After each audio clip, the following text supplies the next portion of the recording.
Hello everyone, myself Ketaki Deshmukh, welcome to crazy for maths. So guys, आज के इस video में हम एक टॉपिक पढ़ेंगे which is criteria for similarity of triangles chapter से। एंड 3 थियरम्स हम देखने वाले हैं इसी चैप्टर की। ओके, हमारे लास्ट वीडियो में हमने 6.2 एक्सरसाइज कंप्लीट करी and today we are going to see proofs of 3 theorems and एक criteria for similarity of triangles. ये टॉपिक हम एक छोटा सा देखने वाले हैं। Okay, so let us begin with our topic. Okay, so what is the criteria for similarity of triangles? Okay, let us first discuss. Okay, so basically अगर कोई दो ट्रायंगल्स है, triangle A B C and triangle D E F, आपके 9th standard में आपने congruency वाला part पढ़ा होगा। कॉन्ग्रुएंट कैसे होते हैं ट्रायंगल्स, उनके उनके कंडीशंस क्या होते हैं वो सब आपको पता होगा। SAS, ASA, SSS, all these criteria you might be knowing about that, but similarity, it is a different kind of thing. Okay, so similarity का क्राइटेरिया क्या है? हमने सिमिलैरिटी इसके पहले काफ़ी जगह डिस्कस की है। सर्कल्स चैप्टर में भी, जब तक मैंने ट्रायंगल्स चैप्टर स्टार्ट भी नहीं किया था, वहाँ भी मैंने ये सब चीज़ें डिस्कस करी हैं। ओके, एंड ट्रायंगल्स में भी मैंने जब इंट्रोडक्शन एंड ऑल लिया था तब भी सिमिलैरिटी के बारे में डिस्कशन किया था, वहाँ पर भी उसका कंडीशंस एंड ऑल मैंने थोड़ा डिस्कस किया था I guess. And so today we are going to discuss it. Okay, so basically दो ट्रायंगल्स हैं, triangle A B C and triangle D E F. Angle A, angle D, angle C, angle F, angle B, angle E, ये सब corresponding angles हैं। Like ये top का angle है, ये top का एंगल है, ये लेफ्ट साइड का है, ये लेफ्ट साइड का है, ये राइट है, ये राइट है। सो corresponding angles means same type के जो एंगल्स होते हैं, ठीक है, उनको हम करस्पॉन्डिंग एंगल्स बोलते हैं। And corresponding sides means A C and D F. ये लेफ्ट साइड की ऐसे है, यस, इसलिए ये करस्पॉन्डिंग है। Then B C and E F, ये दोनों बेस पे हैं, तो ये करस्पॉन्डिंग साइड्स हो गई। उसके बाद ऐसे इंक्लाइंड और ऐसे इंक्लाइंड है, डी ई और ए बी, सो ये करस्पॉन्डिंग साइड्स हो गई, ठीक है। सो आई होप आपको अभी तक करस्पॉन्डिंग साइड्स अगर नहीं पता होगी तो उसका कन्फ्यूजन अभी क्लियर हो गया होगा। ओके, नाउ तो अगर दो ट्रायंगल्स सिमिलर हमें प्रूव करना है तो हमें उसके लिए 2 कंडीशंस सेटिस्फाई होनी चाहिए। जो हमारे करस्पॉन्डिंग एंगल्स है ना, वो इक्वल होनी चाहिए। मतलब angle A equal to angle D, angle C equal to angle F and angle B equal to angle A, ठीक है। कोई भी 2 टाइप के ट्रायंगल्स हो, अगर उनमें ये फर्स्ट कंडीशन प्रूव हो जाती है, ठीक है, तो वो आधा सिमिलर है, ऐसे समझो। आधा सिमिलर कुछ होता नहीं है, I am just telling, okay, कि ये फर्स्ट कंडीशन सेटिस्फाई हो गई। नाउ सेकंड कंडीशन ये है कि करस्पॉन्डिंग एंगल्स के रेशियो जो है ना वो इक्वल होनी चाहिए। मतलब करस्पॉन्डिंग साइड्स क्या है? ए सी और डी एफ। सो ए सी अपॉन डी एफ और सी ए अपॉन एफ डी, कुछ भी बोल सकते हैं, इज इक्वल टू, मैंने गलत साइड से स्टार्ट कर दिया, okay, I have written something different. So A B upon D E, AB upon DE is equal to BC upon EF is equal to CA upon FD. Okay, so जो corresponding sides है ना उनके ratio निकालेंगे and वो ratios equal होनी चाहिए। अगर ये दोनों कंडीशन सेटिस्फाई करती है तो कोई भी 2 ट्रायंगल्स सिमिलर है।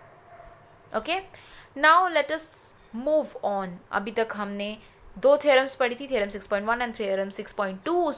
उसके बेसिस पे हमने क्वेश्चंस भी सॉल्व किए, एग्जाम्पल्स सॉल्व किए, प्रूफ्स भी देखे काफ़ी सारे।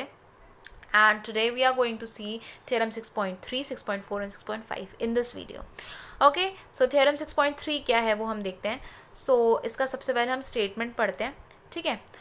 तो इसमें क्या बोला है? If in 2 triangles, okay, 2 triangles हैं, corresponding angles are equal. Corresponding angles मतलब एंगल ए और एंगल डी, या फिर एंगल बी और एंगल ई, या फिर एंगल सी और एंगल एफ।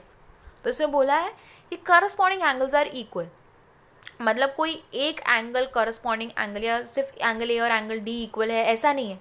करस्पॉन्डिंग एंगल्स बोला ना, और कुछ भी मेंशन नहीं किया है। मतलब हमें क्या गिवन है? That angle A equal to angle D, angle B equal to angle C and angle C equal to angle F. ये तीनों कंडीशंस हमें दी हुई है, ठीक है। फिर क्या बोला है? Then their corresponding sides are in the same ratio.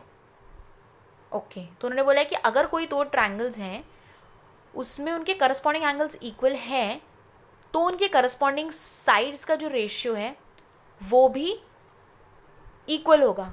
जो अभी हमने ऊपर देखा A B upon D E, जो करस्पॉन्डिंग साइड्स का रेशियो, तो उन्होंने गिवन क्या है कि ये करस्पॉन्डिंग एंगल्स इक्वल है। उन्होंने बोला कि अगर करस्पॉन्डिंग एंगल्स इक्वल हैं तो उनके करस्पॉन्डिंग साइड्स के रेशियो भी इक्वल होंगे and hence 2 triangles are similar. तब जाके वो दोनों ट्रायंगल्स सिमिलर होंगे, ये हमें प्रूव करना है, ठीक है। तो बेसिकली इसको ए क्राइटेरिया भी बोलते हैं, बिकॉज इसमें एंगल्स दिए हुए हैं, ए एंगल ऐसा दिया हुआ है, ठीक है। तो बेसिकली ये थ्योरम है कि कोई भी अगर दो ट्रायंगल्स हैं और उनके अगर एंगल्स इक्वल हैं तो वो दोनों अगर तीनों करस्पॉन्डिंग एंगल्स इक्वल हैं, उनके करस्पॉन्डिंग साइड्स का जो रेशियो है, मतलब अगर वो एंगल्स इक्वल हैं तो उनके करस्पॉन्डिंग साइड्स का जो रेशियो है वो इक्वल होगा, and hence we can say that triangle similar है, ठीक है। ये हम बोल सकते हैं। मतलब ऐसा ज़रूरी नहीं है कि एंगल्स भी इक्वल होना चाहिए एंड देन करस्पॉन्डिंग साइड्स का रेशियो भी ये होना चाहिए। मतलब अगर एंगल्स करस्पॉन्डिंग एंगल्स जो है वो इक्वल हैं तो उसकी वजह से जो करस्पॉन्डिंग रेशियोज हैं वो भी इक्वल होंगे, एंड देन उसकी वजह से ट्रायंगल सिमिलर होंगे। तो इसलिए इसको एंगल एंगल एंगल क्राइटेरिया बोलते हैं, angle angle angle similarity criteria. Okay, ये लिखना है क्योंकि हम सिमिलैरिटी के लिए प्रूफ करें, ठीक है। सो अब इसका प्रूफ देखते हैं, ठीक है। सो बेसिकली इसमें हमें दो चीज़ें निकालनी है। First thing we have to find is that proof is that, ये मैंने टू फाइंड लिखा है, यहाँ पे टू प्रूव है, ओके।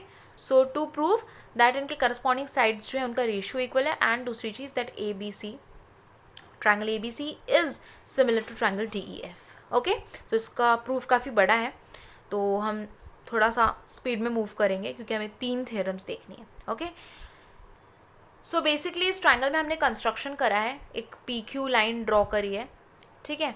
ये पी क्यू लाइन हमने ड्रॉ करी है ऐसी कि जिसकी वजह से डी पी और ए बी की लेंथ सेम हो जाएगी और डी क्यू और ए सी की लेंथ सेम हो जाएगी, ऐसा हमने ड्रॉ करा है। Okay, so therefore D P equal to A B and A C equal to D Q, that is by construction. ये दोनों चीज़ें बाय कंस्ट्रक्शन है, और angle A equal to angle D ये तो हमें गिवन ही है, करस्पॉन्डिंग साइड्स इक्वल थी। So therefore by SAS congruency criterion we can say that triangle ABC is perpendicular, oh sorry, triangle ABC is congruent, दोनों triangle perpendicular कैसे होंगे, triangle ABC is congruent to triangle DPQ, ठीक है। Triangle ABC is congruent to triangle DPQ by SAS criterion। Okay, now angle B equal to angle P हो जाएगा bye CPCT। Yes, मैं एक काम करती हूँ, यहाँ पे दोनों ट्रायंगल्स ड्रॉ कर लेती हूँ, ठीक है, जिसकी वजह से कन्फ्यूजन नहीं होगा, बिकॉज समझाने में भी इजी रहेगा। सो ट्रायंगल A B C, और यहाँ पे एक ये सेम ही दिख रहा है बट प्लीज़ अज्यूम करो बिकॉज यहाँ जगह नहीं है। सो PQ एंड ये हो गया triangle DE and triangle F। Okay, so by CPCT we can say that angle B is equal to angle P, क्योंकि ये दोनों ट्रायंगल्स कॉन्ग्रुएंट हो गए, सो CPCT से angle B is equal to angle P, ठीक है। Now angle B equal to angle E ये हमें दिया हुआ है, corresponding angles. So from these two things we can say that if angle B is equal to angle P and angle B is equal to angle E, then we can say that angle P equal to angle E। yes, and angle P equal to angle E है तो corresponding angle से हम क्या बोल सकते हैं, that PQ is parallel to EF। yes, ये दोनों करस्पॉन्डिंग एंगल्स हो गए, अगर ये दोनों इक्वल है तो PQ is parallel to EF। yes, now since PQ is parallel to EF, from theorem 1 6.1 we can say that dP upon PE is equal to dQ upon QF। now अब इसका reciprocal लेंगे तो PE upon DP equal to QF upon DQ हो गया, इसमें 1 1 add करेंगे दोनों sides. So PE plus DP becomes DE upon dP equal to QF plus DQ becomes DF upon DQ। now dP इसको वापस रेसिप्रोकल लिया, सो DP upon DE equal to DQ upon DF। ये हमने हमारे एग्जाम्पल्स वाले में भी किया था, रेसिप्रोकल करके फिर 1 ऐड करके एंड देन हम उसको वापस रेसिप्रोकल करते हैं। ओके, सो अब DP upon DE equal to DQ upon DF ये हमें मिल गया, but DP is equal to AB and DQ is equal to AC, ये हमने बाय कंस्ट्रक्शन देखा था। यस, सो अब इसको रिप्लेस कर देंगे, तो DP की जगह AB एंड DQ की जगह AC। So AB upon DE equal to AC upon DF। Yes, AB upon DE this entire thing is equal to AC upon DF, ठीक है। Now similarly we can prove that AB upon DE is equal to BC upon EF। अगर हम PQ ऐसा construct करते हैं like this, हमने ऐसे construct किया, अगर हम ऐसे कंस्ट्रक्ट करते तो हम ये प्रूव कर सकते थे that A B upon D E is equal to B C upon E F. Okay, so from these two we can say that, इसमें कॉमन क्या है, A B upon D. From these two we can say that ये तीनों चीज़ें equal हो गई, मतलब A B upon D E is equal to A C upon D F is equal to B C upon E F. Yes, तो हमने prove कर दिया that all the three sides are proportional. Okay, ratio of all the three sides are proportional. So ये दोनों condition satisfy हो गई, angle वाली भी और ये वाली कंडीशन भी. सिमिलैरिटी की कंडीशन हमें प्रूव करने की ज़रूरत नहीं है.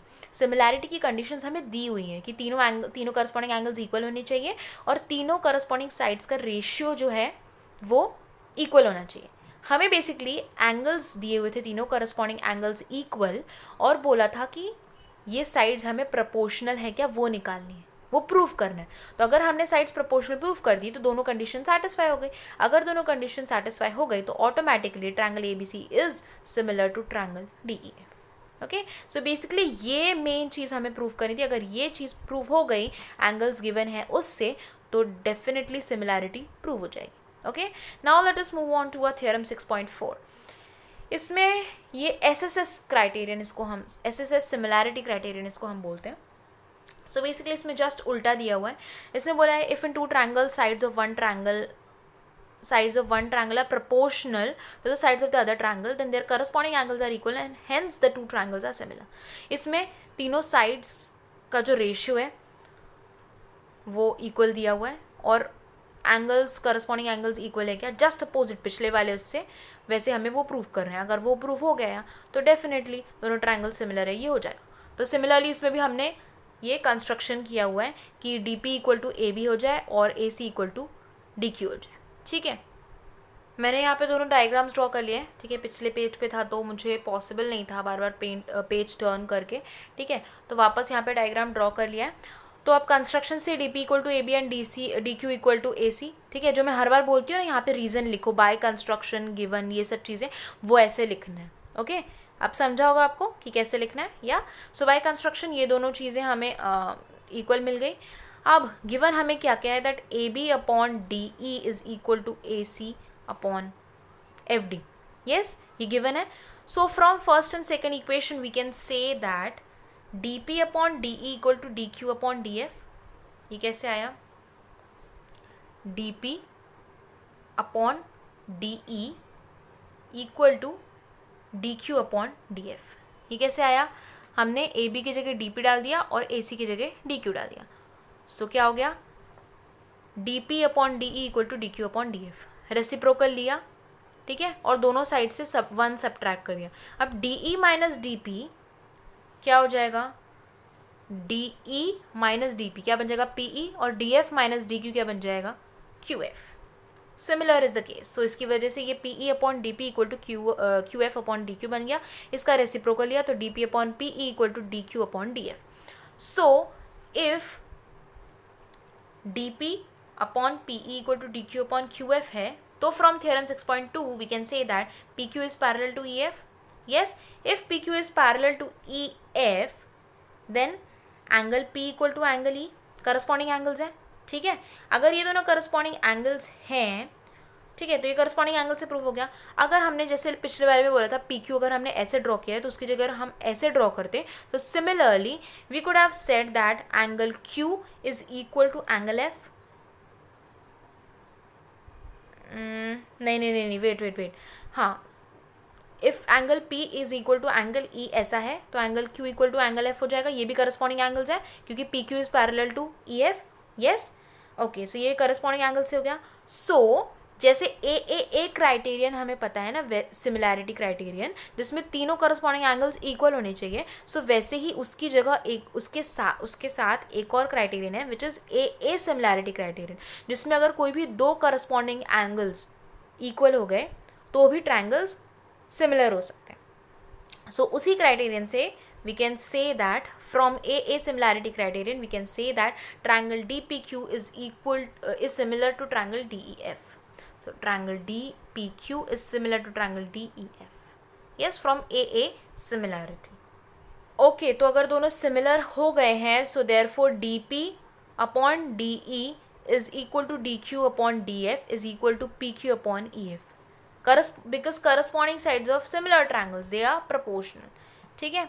Now AB upon DE is equal to AC upon DF is equal to BF upon EF, ये गिवन है. ठीक है, ये तो हमें गिवन ही था, इससे ही तो हमें वो एंगल्स इक्वल निकालने हैं. और AB equal to DP and CA equal to DQ, ये हमने बाय कंस्ट्रक्शन निकाला है. ठीक है. सो इससे और इससे हम क्या बोल सकते हैं, AB की जगह DP डालना है एंड CA की जगह हमको DQ डालना है. तो DP upon DE equal to BC upon EF equal to DQ upon DF. Yes. So from B equation and from C equation we can say that BC upon EF is equal to DQ upon DF, नहीं, BC upon EF equal to PQ upon EF. Yes, BC upon EF equal to PQ upon EF. So EF cancel out हो गए, so BC equal to PQ. ठीक है. Now in triangle ABC and triangle DPQ, okay, triangle ABC and triangle DPQ, AB is equal to DP है और AC equal to DQ है. ठीक है. और BC equal to PQ भी आ गया, ये हमने अभी निकाला. Yes, BC equal to PQ. Sorry, मैंने यहाँ पे BF लिख दिया था गलती से. It is BC equal to PQ. Yes. So BC equal to PQ. So by SSS congruency rule we can say that triangle ABC is congruent to triangle DPQ. Yes, if this is the case then we can say that, अगर ये congruent है, so we can say that angle B is equal to angle P, angle A equal to angle D and angle C equal to angle Q. Yes, we can say by CPCT. But P equal to E, angle P equal to angle E and angle Q equal to angle F, ये हमने corresponding angle से निकाल लिया था because PQ is parallel to EF. Yes, अगर ऐसा case है, अगर angle B equal to angle P है and angle P equal to angle E है, तो we can directly say that angle B equal to angle E. Yes. And C equal to Q है, और अगर Q equal to F है, तो we can directly say that angle C equal to angle F, और angle A equal to angle D already है, तो angle A equal to angle D, हाँ, angle A equal to angle D already है क्योंकि दोनों triangle congruent prove हो गए, तो हमने CPCT से angle A equal to angle D ये प्रूव किया. तो angle A equal to angle D है, angle B equal to angle E और angle C equal to angle F अब भी हमने जस्ट प्रूव किया. यस, क्योंकि angle B equal to angle P था and angle P equal to angle E था, so therefore angle B equal to angle E and angle C equal to angle Q था और angle Q equal to angle F था, so उससे angle C equal to angle F आया. Yes. तो अगर ये तीनों करस्पॉन्डिंग एंगल्स इक्वल हो गए तो हमें जो प्रूव करना था वो डेफिनेटली हमारा प्रूव हो गया. So now if these three angles are equal to each other, therefore ये angle A equal to angle D भी लिखेंगे यहाँ पे. We can say that by AAA criterion we can say that triangle ABC is similar to triangle DEF. Yes, दोनों condition satisfy हो गई. Now let us move on to theorem 6.5. Theorem 6.5 में basically क्या बोला है, if one angle of a triangle is equal to one angle of the other triangle. ठीक है, इसमें कोई एक ही एंगल बोला है, अभी तक हमें 1 या 2 ऐसे एंगल्स नहीं दिया था, सिर्फ बोला था करस्पॉन्डिंग एंगल्स आर इक्वल. ठीक है, तो फॉर सपोज कोई भी दो एंगल्स इक्वल हो सकते हैं, ज़रूरी नहीं है करस्पॉन्डिंग एंगल्स ही हो, क्योंकि इसमें हमने करस्पॉन्डिंग ऐसे मेंशन नहीं किया है. So for suppose angle A और एंगल डी ही हमने कंसिडर कर लिया. ठीक है, तो angle A equal to angle D ऐसा हमने माना. ठीक है, अब आगे क्या बोला है, and the sides including these angles are proportional, मतलब ए बी और D E, A B upon D E is equal to A C upon D F. Yes, तो बोला है then the two triangles are similar, ऐसा prove करो. तो ये S A S similarity criterion इसको बोलते हैं, बिकॉज करस्पॉन्डिंग साइड्स एंड उसके बीच का एंगल. Yes, that's why SAS. तो A equal to D and A B upon D equal to A C upon D F हमें दिया है. ठीक है, सिमिलरली हमने एक कंस्ट्रक्शन किया, PQ को ऐड किया. तो इसके पहले भी हमने PQ triangle ABC is perpendicular is congruent to triangle DPQ, ये हमने ऑलरेडी प्रूव कर चुका था, बिकॉज कंस्ट्रक्शन से DP equal to AB and DQ equal to AC and angle equal to angle D है. So by SAS congruency criterion we can say that triangle ABC is congruent to triangle DPQ. Yes, अगर triangle ABC is congruent to triangle DPQ, then angle B equal to angle P yes. And एक और चीज़, P Q is parallel to E F, ये हमने already पहले सब prove कर चुका है, ठीक है. So we can write P Q is parallel to E F. If PQ is parallel to EF, then we can say that A is angle A equal to angle D, angle B equal to angle P, angle C equal to angle Q.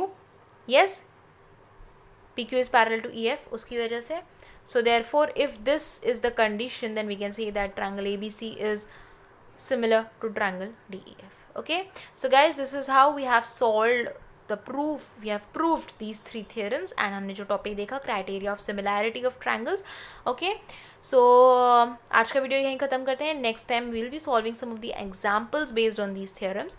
Okay, so guys, I hope you like today's video. If you like this video, please like, share and subscribe to my channel, and also please press the bell icon so you will get notified whenever I'll upload any video on my channel. So guys, that's all for today. Have a nice and great day ahead. Bye bye.